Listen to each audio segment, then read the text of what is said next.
Hey there, and welcome to my channel. This is Allison from This Enchanted Hour, and today I wanted to share with you a flip through / peek inside of a resource I've created to help you and your children learn all about some very extraordinary figures of history, many of whom you may have never heard of. So when I have been piecing together our history studies over the years, I found that we kept running into the same people in certain time periods over and over. People like George Washington and Abraham Lincoln, Helen Keller and Rosa Parks. And of course, they all led very fascinating lives and made great contributions to society. But I also found there were many more unsung heroes of history with lives that were just as interesting, who contributed just as much extraordinary things to the fabric of the world as a whole. So I created an online museum on Instagram called the Marvel Museum, where each month I share the life story and accomplishments of one icon of forgotten history.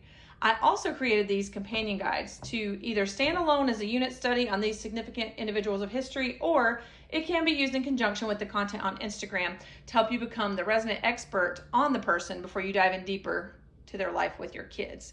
So I kind of wanted to flip through the ones that we have so far. I have 5 icons up in the museum on Instagram, which you can visit by clicking on the link below. I'll make sure that's in the description box. But you certainly do not have to follow along on there to understand and follow along through the learning guide. So I really created these for families to use together, sort of family style history. And the first person I chose was Robert Smalls. So he was a hero of the Civil War. If you don't know much about him, I'll kind of tell you as I'm flipping through. So this is just your table of contents, kind of explaining what's in the exhibit guide. And this is the same in every guide, just kind of giving you an insider's look. We'll talk about Robert Smalls for just a second. So Robert Smalls was an enslaved man out of Beaufort, South Carolina, who worked his way up to becoming next in line behind the captain in a crew of a Confederate steamship. Now one night he was left alone. He and his other enslaved crewmates were left alone as the captain and the other white crewmates went ashore to visit their families.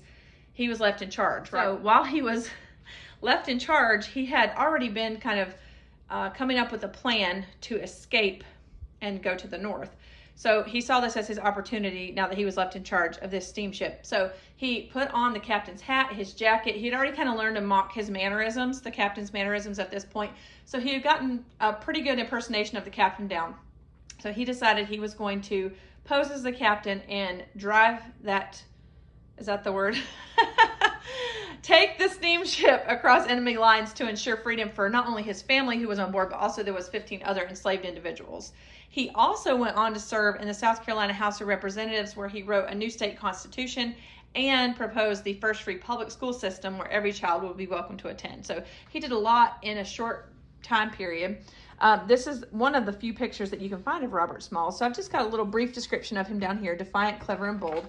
And then I've got fast facts and did you know. So every guide's going to have fast facts: when they were born and where, when they died and where, and their family, or a little bit about their life. Every guide is different. You'll see in a second. And then did you know, this is just sort of a really quick recap of why their life was important in the fabric of history. And then there's a section called An Iconic Life. Now this is a read aloud version of the person's life that I have written myself in all my research of the person, and you'll see it's quite extensive. And there are, within the section, different quotes by Robert Smalls. And this was him later on when he was serving in the South Carolina Senate. Okay, so the iconic life, the whole reason for this portion in every one of the guides is so that you can become the resident expert on this person, even if you're not following along on Instagram. As I said, that is not a requirement for going through this guide with your children. This would also be great if your child says, you know, I have to do this research report, or you've assigned a research report on somebody and maybe they don't want to do the typical Abraham Lincoln or Teddy Roosevelt or whoever it may be. They want to do someone a little more out of the box, or maybe they really love Civil War history and they just have never heard of Robert Smalls.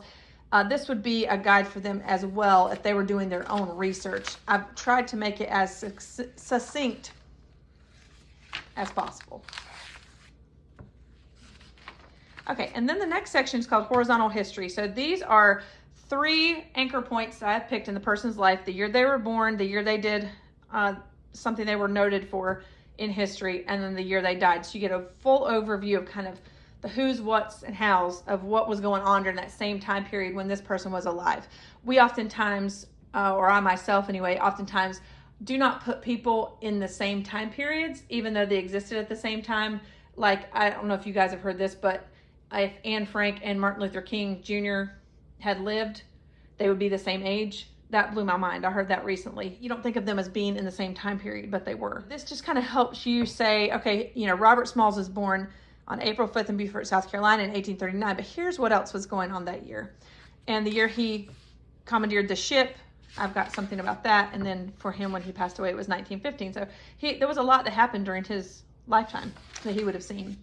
And then every guide, I've got a large format timeline and a more detailed timeline. And this is for you to complete after you've studied the person's life. You can either cut out pictures or draw on the bigger version. And this one is more for your detail-oriented students who want to put down the individual facts that they read in the story as it went.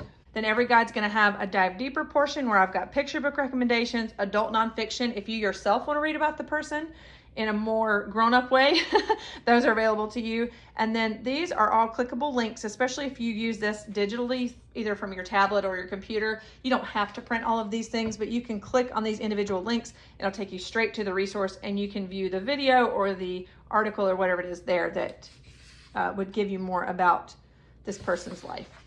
And then Rabbit Trails is a section where we explore other marvelous topics related to our icon's life. So for instance, for Robert Smalls, he was part of the Gullah culture, as was his mother, and that played a heavy influence on his ability to be bold and brave. And you'll hear more about that as you're learning about his life. But these are just, again, you can click right on these and they will take you straight to the information source. Sometimes there's videos, sometimes there's a tour of these places, a virtual tour that you can take. And then I've got a couple of picture books about watercraft, just in case your child got interested in that after hearing about the steamship. And then in the back of every guide, there are different activities, but in this one, we've got a poster of our icon that you can print out and display. We have a trading card, and on the back, you've got information. Then we've got a graphic novel template where you can have your child draw out Robert Smalls' life or the events of the night he took the Confederate ship or whatever they remember. This is a good way if you have a child who is maybe averse to narration, whether it's oral narration or written narration. This is a good way to kind of gauge how much did they take away from this person's life and understand without it becoming a chore, if that is something that you struggle with. Speaking from personal experience here, I found that drawing has never been fought as hard as giving an oral written narration. So maybe that's just me, but that was Robert Smalls. I'm going to continue going through the ones that we have featured so far. We have a new one every month. But our second icon that I featured in the museum was Gyo Fujikawa. Now she, if you know nothing about her, she was an author and illustrator. She did a lot of work for Disney, but she also was an author and illustrator in her own right. I think she published over, I think it was 60 books. But what's important about her is that she was one of the first people, maybe the first person, to depict multicultural children in her children's books at a time when that was not hip or cool. And in fact, it was so frowned upon, she almost wasn't allowed to do it. But she really put her little foot down.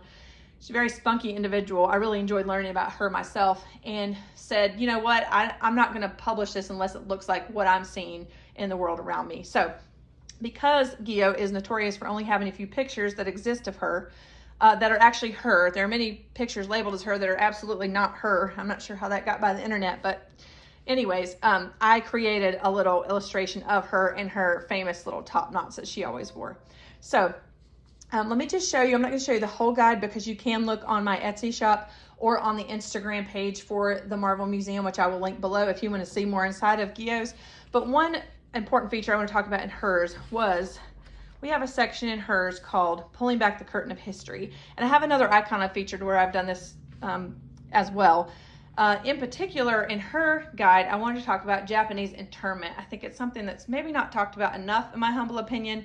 It was something that I don't remember studying in high school or college history, but discovered on my own later on, and I could not believe what I was hearing. But anyways, I've included it in Gyo's resource guide simply because it involved her. Her family was sent to a Japanese internment camp during this time. She herself was not, and you can read more about that when you're studying about her, why she was not sent and her family was, but she did have to go through the heartache of watching her parents and her brother be part of a Japanese internment camp. So I have a little section on that in her guide. Now, of course, everything is very similar to Robert's guide in that you have the iconic life, the read-aloud version of her life. This is a portion of that. And then I wanted to point out a few little different things in hers, different than Robert's. So here's her horizontal history. So she was born on November 3rd, 1908, the same year Lyndon B. Johnson was born, and popular books at that time were Wind in the Willows, Anne of Green Gables, and The Tale of Jemima Puddle Duck. And the reason I mention that is because Gio herself was an author and illustrator. So I wanted to tie in, here were some of the things she might have been influenced by as she was growing up. Some of these books, some of these pictures, illustrations, that kind of thing. And then 1963 is the year she wrote a very cutting edge book. You wouldn't think it was cutting edge because it was about babies, but she was very ahead of her time, and you can read more about that in her exhibit guide. And also if you read any of the books that I mentioned within the exhibit guide for her. And then some of her activities that we had were, you can create a either collector card or bookmark of the little icon. It looks very similar to this, but I just wanted to kind of give you, you know, a little glimpse at how hers was different. But in her packet, we also did color theory and color swatching, and we designed our own stamps because she designed stamps. So there are templates to do that. We also had storyboard templates since she was heavily involved in the making of Fantasia, Disney's Fantasia, when it was a theatrical piece and not a film yet. She was very instrumental in the illustrations for that. In the content on Instagram for her, we actually did, I have links there if you want to go there. We did a picture study of one of the artists that she studied when she was visiting Japan to learn more about her ancestry and art techniques and things like that. So if you want to head to the Instagram page for that, you can see how to do a picture study with Gio that way. And then let's move on to Hedy Lamarr. Now, I want to say Hedy's my favorite, but I say that about all these people as I've done them. So I'll say Hedy's my favorite movie star that I've covered. In the Hedy Lamarr guide, I don't know if you know this, but she invented sort of the precursor to Wi-Fi, Bluetooth, and other technological advancements. But she was also a very prolific movie star, very glamorous. So this is the cover of hers. And of course, you don't have to print these out. You certainly could use them digitally. You could print out some, you could put them in a binder. These fit into our morning time. So when we do morning time or morning basket or read aloud time, whatever you call it, that's where I put these in. So each month, as I've created them for the Marvel Museum on Instagram and for people that would like to purchase them to use with their children, we've also used them. So this was the cover to Hedy's. And you'll see she has the same, just like Gio and Robert has the same iconic life portion. She, obviously, being a movie star, had a lot more pictures online that were available for me to use, but she had a lot of really good quotes in hers. And you can, within the digital version of this, you can click these and go directly to their source, and sometimes there's more information there as well. So just wanted to kind of show you to compare her iconic life and then a lot of the technology that she created to help torpedoes, to prevent them from being jammed in World War II. That was the invention that she came up with, was based on the idea of the player piano. So if you click that within the digital version, it'll tell you how a player piano works. And then I'm just going to keep going here until I get to the end of hers. And then for her, we did a little something different here. We had, I created a vintage style Hollywood movie poster for her, kind of commemorating her life, a little wink and a nod to her extraordinary contributions to not just the war effort, but just to the countries as a whole, not just the United States, but England and the rest of the Allies in World War II. So the other, one of the other activities is you can design your own invention. There's a planning sheet that's involved. And then there's also a film strip template where you can create your own movie, either storyboard it and then film it, whatever you want to do, of Hedy's life. So that's just another way to understand how much of this person's life your child is connecting with versus a written or oral narration, if that's what you're interested in. And then also, we've done Chester Nez. He was a Navajo code talker. I'm not going to go through his whole pack either because, like I said, each packet is formatted the same. They all have the same components as the Robert Smalls guide. However, the behind the velvet rope activities are always different, and they're more tailored to the person and their life. So just like with Gio, we had the color swatching, color theory like an artist would do. In Hedy's, we had design your own invention. In Chester's, because he created a code for World War II that was unbreakable, one of the activities that you do in his packet is create your own code and then write something in the code and see if a family member can decipher what you've created here. And then also he was one, Chester Nez was one that he had an interesting backstory in that he was part of an Indian boarding school program that was, again, notorious for not doing the greatest things in history. So there is a section in his iconic life talking about the Indian boarding schools, what that was like, what his experience was like there, and that sort of thing. So I'm going to kind of backtrack just a little bit so you can see these things again. So of course, each guide is about 40 pages, 40 plus pages, depends on the person, but each one has that iconic life portion, which you can read aloud just in case you can't find the books that I've mentioned. Hedy Lamarr and Gio and Robert Smalls. And this month we're actually doing someone who's probably a little more well-known than these four, is George Washington Carver. So if you would like to see more inside that, you can head to my Etsy shop, which I will link below, or you can head to Instagram and kind of see what we're doing over there, talking about George Washington Carver during the week, kind of going over his life and kind of exploring who he was as a person in a very manageable way, just kind of providing you a way to kind of wet your whistle for the person's life and give you some resources that you can dive deeper into learning more about them with your children. So if you have any questions about these, please let me know below. I wanted these to be as open-ended as possible, but very flexible as well, because that's the kind of resources that I like, and also want to create them to be inexpensive and easy to use. So you can head to my Etsy shop if you want to see inside any of these, more specifically some of the pages that go along with the activities at the end of the exhibit guide. And also you can head to the Marvel Museum on Instagram if you want to hear more about George Washington Carver this month, or visit any of these individuals' previous exhibits. They each have their own highlight on Instagram where you can go back and kind of see what we talked about during the month. So this was all last year, but this was August, September, October, November. We took December off, and now we're back with George Washington Carver for January. And I've got a fun surprise planned in February. Not so much a person, but a historical event that we're going to cover that I think is going to be very interesting. It was to the people in my household, so I hope it will be for you as well. But I would love to hear your thoughts on this. Does this look like something that you would be interested in using? Or I would love to hear if any of you have some unsung heroes of history you would like the Marvel Museum to cover, or you would like to learn more about yourself. And I hope to see you in my next video. Thanks for watching.